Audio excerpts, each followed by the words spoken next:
The tale of the Heike is among Japan's most celebrated epics.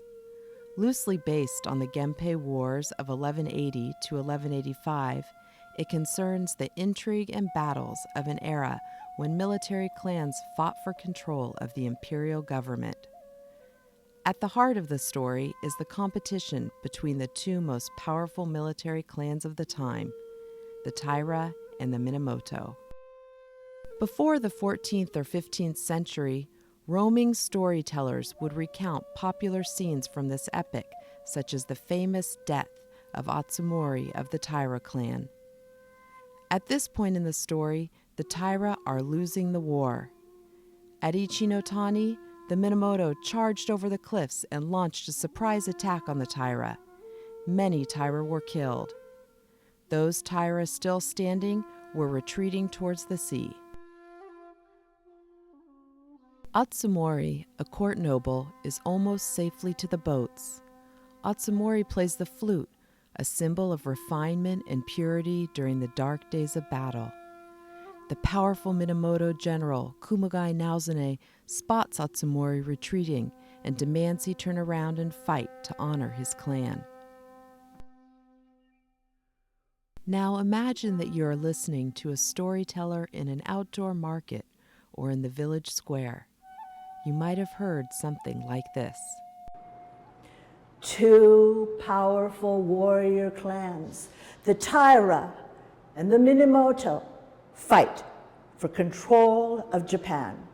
The Taira, made powerful by the old emperor, through blood ties and favor, won the first battles.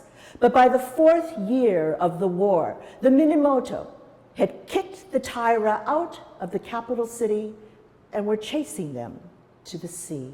It was time to retreat.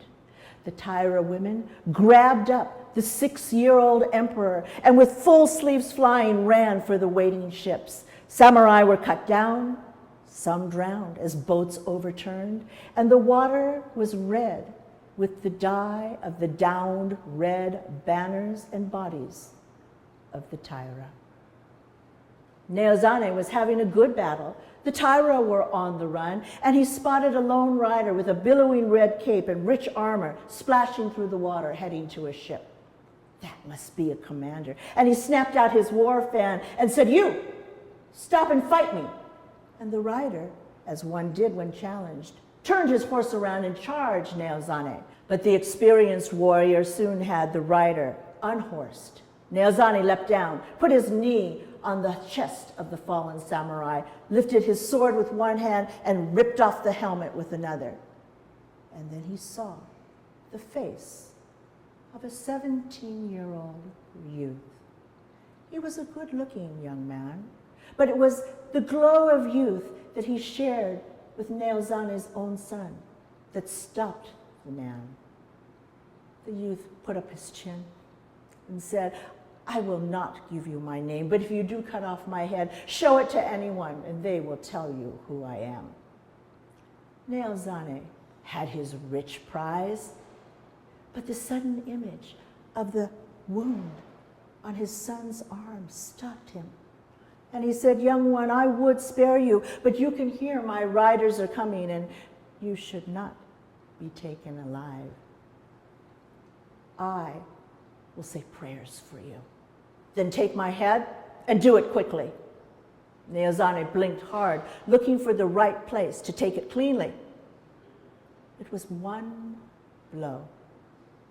When Naozane unloosed the boy's armor so that he could wrap the head respectfully in the cloth undercoat, a flute fell out into his hand. We know the rest. 2 more battles, and the Taira are vanquished. After the ritual suicides, after the executions, after the extermination of the children, the Taira are no more. The tale of the Heike has been told for almost 1,000 years. It is a story of courage and crimes, artistry and spirit, and some say it is also a prayer for the dead. This tragic confrontation with the young flute player left the general Naozune devastated. He eventually gave up his life as a powerful warrior to become a Buddhist monk. This message of the impermanence of life and futility of war is woven throughout the tale of the Heike, which is told from the perspective of the Taira, who ultimately lost. The Minamoto clan went on to rule and founded the Kamakura shogunate.